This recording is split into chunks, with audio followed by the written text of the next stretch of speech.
la primera parcial de contratos. Sí, así Sí. mismo, compañera. El Entonces, 30 y el 1 lo tenemos examen. Y justamente, como dice Antonio, podemos cambiar el primero. Sí, esa es la idea, pero Sí, dijeron para que porque no coincida. por los 3 grupos, pero depende mucho pues, de los compañeros de los delegados para que le convenzan a los del otro grupo para que pueda hacer el siguiente sábado. A lo mejor cuando tenemos suerte, Sí. No podemos rendir todo pegado. Así como no decir, podemos. finanzas no más falta. Solamente eso no tenemos. Imagínate, el 30 civil, el 20, el 5, bueno, 5 está lejos todavía. Y está lejos, procesal. Y el 2 lo entrega al TP. Bueno, Sí. Pero pero lo que yo estaba mencionando, Adrián, entré en más de una cuenta diferente porque estaba abierta en mi compu, pero les informo que las fechas se van a poder modificar, al menos en contratos. Justamente yo lo primero que hice fue mencionarle al profe que hay fechas encimadas y me dijo que vamos a conversar sobre eso, así que no se preocupen al menos por esa parte. sí, yo entiendo, Adrián. Adrián.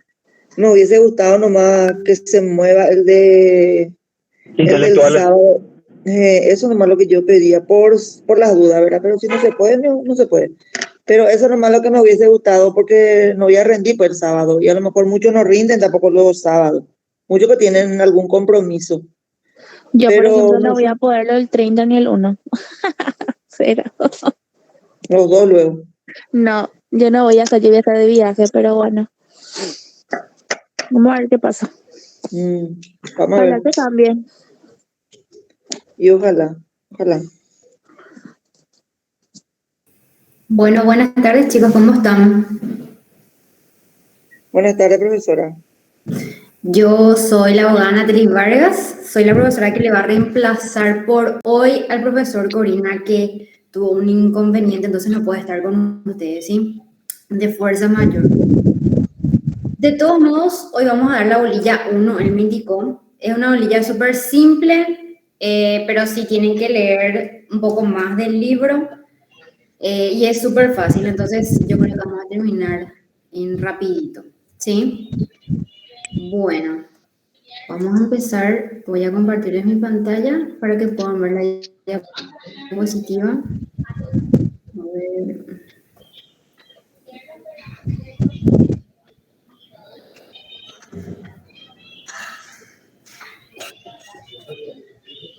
Espérame un ratito.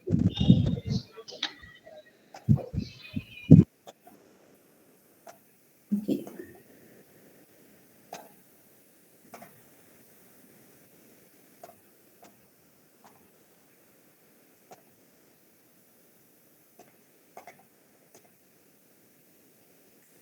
Ahí está. ¿Le sale? Sí, profe. Sí, se ve muy bien. Bueno, entonces, vamos a empezar con nuestra bolilla, ¿sí? Nuestra bolilla es la bolilla 1, como dije hace rato. Ustedes van a empezar a dar este semestre la materia que se llama Derecho Civil Contratos. Les recomiendo, como ya abogada, ¿verdad? Que estudien bien esta materia, porque esta materia les va a ayudar en todo. Capaz que esta materia es la que le va a dar su primer trabajo después de recibirse, después de tener su matrícula, su sello, todo, ¿verdad? Porque primero le van a decir, ya saben que son abogados, ¿me puedo hacer un contrato de alquiler? ¿Verdad? O veme este contrato. Y como dijimos, el derecho civil contrato es muy importante en nuestra profesión, entonces les recomiendo que estudien súper bien. Bueno, entonces, la primera, les voy a hacer una pregunta que quiero que me contesten, por favor, para que podamos participar todos y que no sea aburrida la clase. ¿Por qué les parece que esta materia es importante? Además de lo que ya le dije, ¿verdad? ¿Por qué le parecería que es importante el derecho civil contratos? Es una de las fuentes de las obligaciones, profe. Sí, genial, exactamente. ¿Otra cosa? Se usa para todo, profe. Exactamente, muy bien, se usa para todo. Y justo ahí está la segunda diapositiva. ¿Por qué los contratos son importantes? Porque nosotros, sin darnos cuenta, en nuestro día a día, en cosas simples, ya tenemos un contrato. Cosas simples como, por ejemplo, parar el micro, ¿verdad? Usar el autobús, el colectivo, ahí ya tenemos un contrato. Nuestro contrato de alquiler, ¿verdad? También tenemos, por ejemplo, cuando vamos a comprar un auto, cuando contratamos el seguro para nuestro auto, el seguro para nuestra casa, cuando nos vamos a Tigo y queremos, yo quiero internet, quiero el plan, ya estamos contratando también algo, ¿verdad? Ahí les puse un ejemplo, Telebingo. Si alguien juega Telebingo, está haciendo un contrato, que más adelante seguro que ustedes van a dar qué tipo de contrato es al jugar los juegos de azar. Pero en toda nuestra vida diaria, y también en casos excepcionales importantes, ¿verdad? Como comprar un auto, una casa, necesitamos un contrato, utilizamos un contrato y contratamos, ¿verdad? Entonces, noción del contrato. ¿Cuándo estamos ante un contrato, ¿verdad? Tenemos que tener en cuenta que primero es un acuerdo de voluntades, perdón, el contrato es un acuerdo de voluntades que produce, que busca consecuencias jurídicas, que tiene una consecuencia jurídica. Eso sería de una manera más fácil el conceptuar contrato, ¿verdad? Un contrato. Pero tenemos que tener en cuenta también que no todos los acuerdos de voluntades son contratos, ¿sí? El yo invitarle a cenar a mis amigos no es un contrato. El que me inviten a un paseo o ir, que me llaman pues, a un paseo en mi auto, no es un contrato, ¿sí? Entonces, ¿cuándo estamos ante un contrato? Cuando esos acuerdos de voluntades tienen un efecto jurídico o buscan un efecto jurídico, ¿sí? Entonces, vamos a ver la evolución, cómo fue evolucionando el contrato a lo largo de nuestra historia. Ahora empezamos con el derecho romano, después venimos con la Edad Media y la Edad Moderna, y después con la evolución anterior, que ya sería en la Edad Contemporánea, en nuestra época ahora, ¿verdad? Y esto más o menos ya es un repaso de romanos, ¿verdad? Que vamos a estar dando. Entonces, en el derecho romano, ¿cómo empezaron los contratos en el derecho romano? En el derecho romano teníamos dos tipos de contratos, ¿verdad? Los contratos nominados y los contratos innominados. Voy a ponerme. Y los contratos innominados y pactos, ¿sí? ¿Qué tenemos en los contratos nominados? Tenemos la stipulatio, ¿verdad? Que formaba uno de los contratos más importantes de los contratos verbis en el derecho romano. Después están los contratos reales y los contratos consensuales. En la stipulatio vamos a hablar solamente de la stipulatio, porque es lo único que menciona acá en el libro. ¿Y qué decimos eso? Que de la stipulatio, del contrato stipulatio, podía surgir cualquier tipo de obligación, ¿sí? Abarcaba cualquier tipo de obligación, hacer, no hacer, de dar, ¿verdad? Y la particular es que tenía una formalidad oral. ¿Cuál era la formalidad oral que tenía que existir? Una pregunta y una respuesta entre las partes que estaban contratando, ¿sí? Una particularidad en esto es que no podía haber representantes ni nada, y tampoco se podía hacer si una de las partes estaba ausente, justamente por su formalidad oral, porque si uno de los contratantes preguntaba, la otra tenía que responder inmediatamente, o si no, no se perfeccionaba el contrato, no existía el contrato, ¿sí? Ese es un tipo de contrato. Después vemos los contratos reales. ¿En qué se diferenciaba con los contratos verbis, como dice su nombre? Los contratos reales se perfeccionaban con la entrega de una cosa. ¿Y cuáles eran esos contratos? Tenemos el mutuum, que es el mutuo hoy en día, el comodato, hasta hoy en día vemos que existe el comodato, depósito y prenda. Esos eran los 4 tipos de contratos en el que se tenía que entregar la cosa, el objeto del contrato, para que el contrato se perfeccione, para que el contrato exista, ¿verdad? Acá dice, tienen el carácter de otorgar al deudor por cierto tiempo la propiedad, el uso o la detención de una cosa y estaba obligado a restituir. Después tenemos el tercer tipo de contrato nominado en el derecho romano, eran los contratos consensuales. Y en este caso,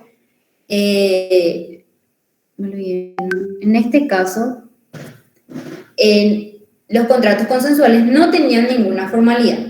O sea, bastaba el simple acuerdo, el simple consenso para que se perfeccione el contrato, ¿verdad? O sea, ellos decían, bueno, yo voy a hacer esto, dale, yo voy a hacer esto, entonces ahí ya se perfeccionaba el contrato, ahí ya se obligaban las partes, ¿sí? Y ahí tenemos como ejemplo la compraventa, que existe hasta hoy en día, locación, sociedad y también el mandato. Ahora tenemos los contratos innominados. ¿Por qué eran contratos innominados? Porque tienen que tener en cuenta que así como, bueno, ahora tenemos una legislación que determina, que especifica este contrato es cuando uno hace esto, este contrato cuando uno hace esto, ¿verdad? En esa época no había eso, tenían solamente los contratos nominados y eran muy específicos y tenían sus formalidades. Y como entonces seguían apareciendo nuevos contratos, nuevos acuerdos entre las personas, acuerdos que no podían, no encajaban en ninguno de los contratos nominados, ninguna de las características para hacer un contrato nominado. Y ahí yo les puse un ejemplo, ¿verdad? Cuando alguien encargaba que se transporte su mercadería por un banco, ¿verdad? Entonces, ¿en cuál contrato lo que encajaba? ¿Era un contrato de locación? O sea, ¿era un contrato consensual? ¿O era una prestación de servicios? Que en esa época no había la prestación de servicios, capaz que se podía hacer en un estipulatio, ¿verdad? Entonces no encajaba en ninguno de esas especificaciones de contratos. Pero tenían igual una condición. ¿Cuál era la condición? Que era una convención o un acuerdo sinalagmático, que ustedes más adelante van a ver qué es un acuerdo sinalagmático con mayor profundidad, pero es un acuerdo sinalagmático que ambas partes tenían obligaciones que cumplir. En ese contrato ambas partes tenían obligaciones, ¿sí? Las dos estaban obligadas a algo. Y se perfeccionaba una vez que cuando quedaba firme, vamos a decirle el contrato, una vez que una de las partes cumplía con sus obligaciones. Hacían su acuerdo y las dos tenían obligaciones. Una de las partes que cumplía con su obligación, ahí ya se perfeccionó el contrato. Y los contratos denominados tenían ciertas fórmulas, ¿verdad? Do ut des, do ut facias, do de facio ut des, facio ut facias. ¿Sí? Bueno, sigamos. Después estaban también los pactos. ¿Cuál era la diferencia entre los pactos y los contratos? Uno, no tenían forma y dos, no generaban obligaciones. Eran acuerdos, pero no se generaba obligación entre las partes. Lo que se podía hacer con los pactos era que podían ser utilizados para poner alguna defensa, para poner algunas excepciones en alguna demanda que ellos tenían, pero hasta ahí, ¿sí? Después, ya más adelante, los romanos diferenciaron los pactos. En la pacta nuda, que eran los pactos desnudos, como se dice, vamos a decirle en español ahora, y la pacta vestita, los pactos vestidos. Ahora, ¿qué eran los pactos nudos o desnudos? No podían o no ser agregados a un contrato, ¿verdad? No generaban obligaciones y ni eran protegidas por acciones. Por eso eran pactos desnudos, eran solamente dichos, no ejercían ningún tipo de efecto, nada. Después estaban las pactas vestidas, los pactos vestidos. ¿Qué pasa con esto? Los pretores más adelante, al transcurrir los años en Roma, ¿verdad? Y en la evolución de su derecho, se dieron cuenta de que existían ciertos acuerdos, ciertos pactos, para hablar de manera más técnica, en los cuales sí se podía encontrar que tenían algún efecto jurídico, ¿sí? Entonces podían contar, entonces los pretores se dieron cuenta que podían contar con algunas acciones para su cumplimiento. Y ahí se diferenciaron otra vez las pactas vestidas, los pactos vestidos, en tres tipos de pactos: la pacta adiecta, la pacta pretoria y la pacta legítima. ¿Cuál era la pacta adiecta? Profesora, Sí. disculpe, profesora, buenas tardes. Yo la escucho entrecortado y con mucho eco. No la escucho muy bien. No sé si los compañeros también, pero yo no la escucho bien, doctora. Sí se escucha con eco. Ah, bueno. Entrecortado no se escucha, pero con eco sí. Entrecortado y con eco. Entrecortado, escuchamos. Entrecortado y con eco le escucho, doctora. Bueno, dale. Espérenme un ratito, voy a ver si puedo cambiarme de oficina. Profe, yo escucho bien, solamente que sale con eco, pero se escucha muy bien. Ok. Yo también escucho Bueno, bien, con eco nomás. Dale. Yo Voy a ver también si lo puedo cambiar de escucho súper oficina, bien, entonces. profe. Es como que estás lejos nomás, profe, de tu micrófono, parece. Ay, puede ser, eso sí, porque mi compu está lejos. Acercar el micrófono y se escucha perfecto, doctora. Hola, ¿y ahí? Súper. Ahora sí Bueno, le sigue nomás la clase. Súper, doctora. Profe, te quiero hacer un pedido. ¿Qué Sí, posibilidad habría de que nos pases el PPT luego de la clase? sí, yo le paso al delegado, no hay problema con eso. Gracias, profe. Dale. ¿Sigo o me cambio de oficina? Decidan. Se le escucha bien, profe. Sí, escucha bien, profe. Bueno, Realmente se escucha súper bien, Adrián, soy. dale. Cerca Sigo del entonces. micrófono. A ver, creo que sigo compartiendo o no. Sí, doctora, sigue compartiendo. Sí, está en la diapositiva de pactos. Ok.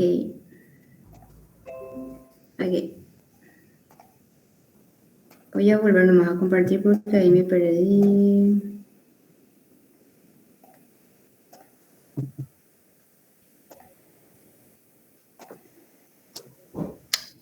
Espérenme que un rato.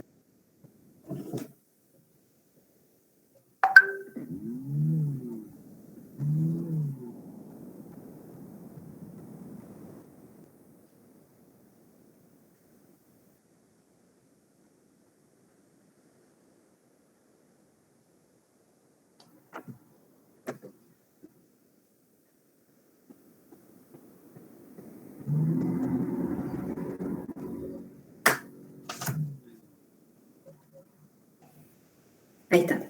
¿Ven? Sí, se ve. Sí, sí, profe. Sigo entonces. Bueno. Entonces, como estaba diciendo, los pactos vestidos, estaba la pacta directa, que son pactos que figuraban en los contratos. Entonces, como figuraban en ciertos contratos, podían ser exigidos en su cumplimiento. Sí, por ejemplo, pacta adiecta. Después está la pacta pretoria. Eran acuerdos que después de cierto tiempo los mismos pretores le reconocieron algún tipo de efecto jurídico. Entonces podían contar con acciones para su cumplimiento. Y después la pacta legítima, en este caso, en el caso de las pactas legítimas, los mismos emperadores crearon leyes para que estos pactos, ciertos pactos, sean cumplidos, ¿no? Entonces, hechos exigibles por leyes sancionadas por los emperadores. Ese era en el derecho romano, ¿sí? Todo era en el derecho romano. Ahí vimos los contratos nominados, los contratos innominados y los pactos. Ahora, ¿qué pasó en la Edad Media y en la Edad Moderna? Acuérdense, dice, se generalizó el consentimiento para perfeccionar contratos. Acuérdense que el consentimiento o como vimos acá, los consensuales eran un consenso y se obligaban a las partes y era un contrato de compraventa, de locación, de sociedad y mandato, era un contrato consensual. Si era un contrato de mutuo, ya no era más contrato consensual, era contrato real, ¿sí? Pero, ¿qué pasó en la Edad Media y en la Edad Moderna? En la Edad Media ya empezó a generalizarse el consentimiento para todos los contratos, ¿sí? Para que se perfeccione todos los contratos. Entonces, en todos los contratos ya se necesitaba consentimiento, ya no era más un tipo de contrato más. Después, ¿qué más pasó en la Edad Media y en la Edad Moderna? La causa pasa a ser un requisito para los acuerdos. El contrato tenía que tener una causa justa. ¿Por qué lo que se contrataba? ¿Verdad? Tenía que tener una razón. Y de ahí también en esas edades nace el famoso dicho pacta sunt servanda, ¿verdad? Los pactos deben ser cumplidos. Ahí ya la fidelidad, como van a leer en el libro mejor, la fidelidad en contratar ya tenía preponderancia, ¿verdad? Que los acuerdos tenían que ser cumplidos de manera fiel. Vos tenías que ser fiel a cumplir tus contratos.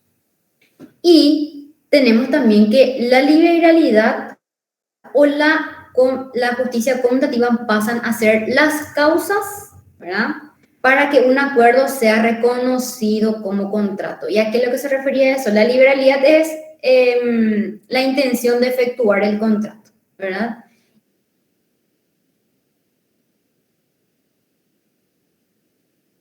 Y la justicia como el cambio que existía en los contratos de los valores o de los acuerdos tenían que ser equivalentes. Sí, ahí ya como que evolucionó esa parte de los contratos, acuerdos tenían que ser equivalentes.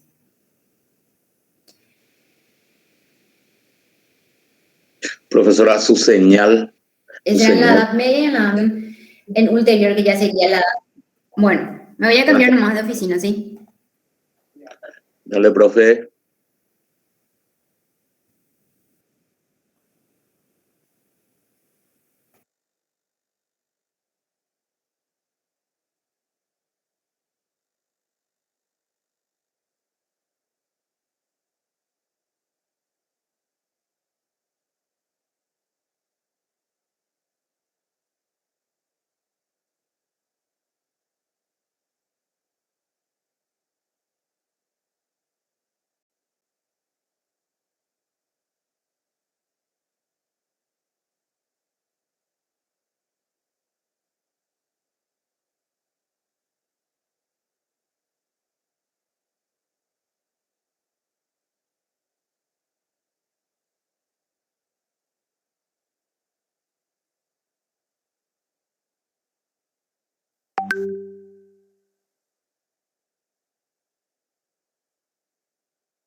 Ahí volví. ¿Me escuchan? Sí, profe. Sí, profe. Dale. Sí, profe, se le escucha. ¿En dónde estábamos? Esta diapositiva, ¿quieren que les repita o entendieron bien? Profe, se quedó en el tema de edad moderna. Comenzaba usted a desarrollar, donde decía que los pactos deben ser cumplidos. Hasta ahí yo lo escuché. Dale. Bueno, entonces voy a hacer otra vez un recuento rápido. Dale, En la profe. edad media y la edad moderna. Entonces, Profe. dijimos sí. Profe, ya hablaste sobre la Edad Media y Moderna también. Profe, esas diapositivas están en el cuadro. Vamos a dejarle desarrollar a la profesora su clase, compañero. Vamos a tener ahí. Usted justo estaba hablando cuando habló el compañero también. Profe, yo pregunté si esas diapositivas dejan el classroom. Yo le voy a Norma, pasar al delegado, la ¿sí? profesora respondió eso que va a pasarle a los delegados y eso es lo que te dice Sofi. Si le podemos dejar demasiado tiempo, está perdiendo y también explicándonos. Pues no escuché yo esa parte. Dale. Dale, sigamos. Bueno, voy a hacerle rapidito un recuento de la edad media y moderna ya que estaban escuchando entrecortado, ¿sí?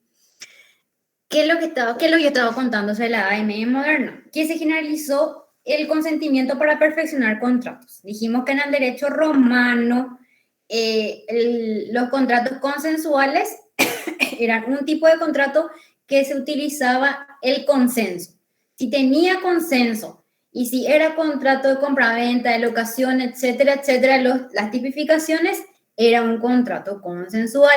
En cambio, en la Edad Media empezó ya a no ser solamente un tipo de contrato, sino ya una característica que tenía que tener un contrato, ¿sí? Que los contratos tenían que tener consentimiento, todos los tipos de contratos, ¿sí? Después vimos también que la causa, que los contratos tenían que tener una causa, era un requisito, tenía que tener una causa justa. ¿Cuál lo que era esa causa para hacer ese contrato? Después también dijimos que nació la famosa frase pacta sunt servanda, que los pactos deben ser cumplidos. ¿Y qué implicaba eso? Que ya se empezó a tener en cuenta la fidelidad entre las partes. Que las partes contrataban de buena fe y que iban a cumplir el contrato, sus partes del contrato de manera fiel, ¿sí? Y también vemos la liberalidad o la justicia conmutativa. Este ya es en la edad moderna, ¿sí? Que pasan la liberalidad y la justicia conmutativa pasan a ser la causa justa de los contratos. La liberalidad se refiere a la intención de contratar y la justicia conmutativa se refiere a que el intercambio de los valores, de las cosas, esas obligaciones que tenían entre las partes tenían que ser equivalentes, ¿sí? Ya se empezó a pensar en eso. Van a ver ustedes después en otros contratos que es importante que exista equivalencia entre las obligaciones en los contratos. Entonces, en la Edad Moderna ya se empezó a pensar en eso. Luego vimos la evolución ulterior, que ya sería la Edad Contemporánea, que estamos ahora, y nuestro estado actual, ¿verdad? Lo que ahora tenemos con respecto a los contratos. ¿Qué pasó en la Edad Contemporánea? En la Edad Contemporánea, ya luego de la Revolución Francesa, empezaron una discusión entre el neocausalismo subjetivo y el neocausalismo objetivo, como les puse yo ahí de manera resumida, ¿sí? El neocausalismo subjetivo dice que las partes debían tener alguna razón, causa para querer vincularse. Buscaban ellos que esa razón allá subjetiva, allá en la intención, tenía que haber algo para que ellos quieran contratar. ¿Y qué decía el neocausalismo objetivo? Como dice su nombre, tenía una causa objetiva, que las partes debían tener solamente un interés económico o un interés social. ¿verdad? Algo objetivo, no era así la intención, algo subjetivo. Entonces había una discusión entre esos dos, en esas dos, ¿cómo se dice? Corrientes, ¿verdad? ¿Y cómo es hoy en día? Hoy en día ustedes van a ver, más adelante cuando ellos empiecen a ver las formas del contrato, los tipos de contrato y todo lo que implique, ¿verdad? Que se tiene en cuenta el consenso, ¿verdad? La voluntad de las partes, se tiene también en cuenta el sistema jurídico y más nosotros.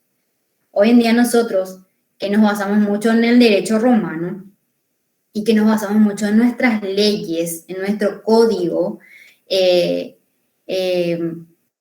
como estaba diciendo, es importante el sistema jurídico porque el sistema jurídico, nuestro código, es lo que nos delimita en los contratos, lo que nos define. Esto es un contrato de compra-venta, este es un contrato de obra, este es un mandato, ¿sí? Este es un comodato y no un mutuo, ¿sí? Y también delimita los alcances, delimita los efectos que tiene el contrato, también las sanciones para los contratos. Van a ver que en ciertas circunstancias existen sanciones de nulidad o le anulan o, ¿verdad? Van a ir viendo. ¿Y cuáles son los límites de los contratos? Sí, esa es hoy en día nuestra situación. Ahora, para finalizar, tenemos esta última diapositiva, y que es sobre el derecho civil y el common law. Creo que ustedes saben, ¿verdad?, que, por ejemplo, en los Estados Unidos y en Inglaterra no rigen su derecho como nosotros, y mucho menos en el contrato. Nosotros, justo acá no tengo mi código, nosotros, ¿cómo nos basamos en nuestros contratos? Cuando nosotros hacemos un contrato, nos basamos en nuestro código civil, ¿verdad? Acá leemos qué podemos pedir en el contrato de compra-venta, cómo tenemos que estipular el contrato de compra-venta. Vemos que tiene que ser equivalente, tiene que haber una equivalencia, ¿verdad? O si no hay equivalencia, ya se considera en algún vicio, ya se le puede demandar a una persona porque no fue equivalente. Ustedes van a ir viendo eso. Y nos basamos mucho. El contrato de locación, por ejemplo, es un contrato en donde ustedes, al leer esa parte del contrato de locación, pueden hacer con cada uno de los artículos una cláusula de su contrato de locación, de su contrato de alquiler. Entonces, eso es lo que nos diferencia del common law, en el derecho de Estados Unidos y en el derecho de Inglaterra. Porque, primero, luego, que nosotros tenemos la raíz del derecho romano. Vimos que en el derecho romano ya había mutuo, ¿verdad? Ya había comodato, que hasta ahora sigue habiendo, ya había locación, que hasta ahora obviamente sigue habiendo. Nos basamos, muchas de las características de esos contratos nuestros vienen del derecho romano. Y nuestras leyes se basan en el derecho romano, era lo que sabemos. En cambio, en el common law no. En el common law ellos se basan mucho en los precedentes. Me supongo que muchos ya vieron ¿cómo se llama? Suits, ¿verdad? La ley de los audaces. ¿Le conocen? ¿Conocen esa serie? Sí, profe. ¿Verdad? Yo no. Fíjense un poco que, por ejemplo, Rachel o Mark, ellos tenían que ir a buscar precedentes jurisprudenciales, ellos tenían que ir a buscar sentencias. Otros en otros juicios de años allá, del antaño, que si ellos encontraban algo que era parecido a su causa y que en ese juicio se ganó, ellos iban a ganar. ¿Ven la diferencia? Se basan en precedentes jurisprudenciales. Y que acá vemos que se llaman law of land o derecho, ¿verdad? Y algo importante que tienen que tener en cuenta en el common law, acá les puse, el contrato se centra en las promesas individuales, ¿verdad? El contrato para ellos es un conjunto de promesas que el derecho dará conocimiento. Y no, es como nosotros, como les dije, que en del Código Civil, ustedes en la parte del contrato de locación con cada artículo ya pueden sacar una cláusula, no es así. ellos agarran y hacen con sus acuerdos. Bueno, esta cláusula vamos a tal cosa. Esto también yo voy a estipular en mi contrato. Y ellos hacen su contrato. Y un simple contrato de locación puede tener así, puede ser así de tamaño. ¿Por qué? Porque ellos no se basan en un código, no se basan en una ley, no. Ellos se basan en los precedentes jurisprudenciales. ¿Sí? ¿Alguna pregunta, consulta? Acá terminó nuestra clase, súper cortita, de la bolilla 1. Lo que yo les puedo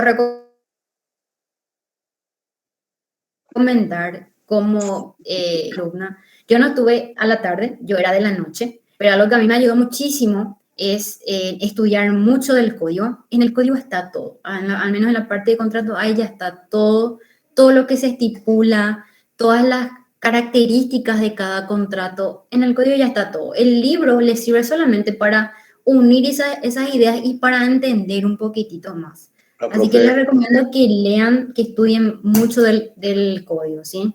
A partir del libro tercero, profe. ¿Cómo? A partir del libro tercero, el código Creo que sí. Creo que sí. Gracias. Y que obviamente estudien esta materia, ¿verdad? Porque les va a servir y es apasionante y les va a gustar, van a ver. Profesora. Sí. Usted habló del common law. Sí. También ya acá en Paraguay se utiliza en alguna forma los precedentes, ¿verdad? Se busca mucho también, como por ejemplo los Estados Unidos, por decir Johnson versus New York Times. También ya en Paraguay se está utilizando eso, doctora, los precedentes. Pero nosotros en Paraguay no se utiliza para ganar una causa. Se utiliza solamente para darle un poco más de fuerza nomás a tu fundamento en tu escrito, por ejemplo. No tiene fuerza entonces. No. Usan para darle fuerza, como te digo, a tu escrito de demanda. Vos querés hacer una demanda, no sé, por cumplimiento de contrato y buscas entre las jurisprudencias, mira, un poco en esta sala, o generalmente se usan de cámaras de tribunales de apelación, las jurisprudencias, o de la corte, ¿verdad? En la corte, este ministro dijo tal cosa, o en este tribunal, este camarista dijo tal cosa. Entonces es solamente para fundamentar o para darle fuerza a tu idea nomás en tu escrito. Se usa solamente para eso, no se usa, no es que determina que ganes, ¿verdad? No es probatorio. No. Muchas Esa gracias. es la diferencia. Allá sí, allá hay una jurisprudencia que ganó y va a ganar, ¿entendés? Allá sí es algo importante la jurisprudencia.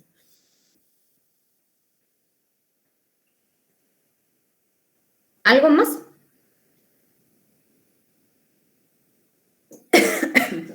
Por mi parte no, profe, no sé si los compañeros... Bueno, entonces yo le voy a pasar mi diapositiva al delegado, ¿sí?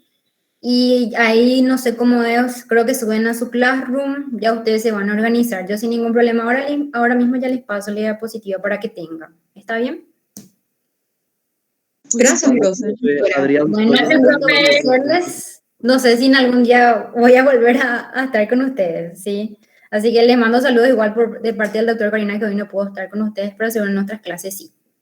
Muchas gracias, profesora. Buenas Gracias. tardes, doctora. Chao, profe. Gracias, profe. Buenas tardes. Buenas tardes. Chao, profe, buenas tardes.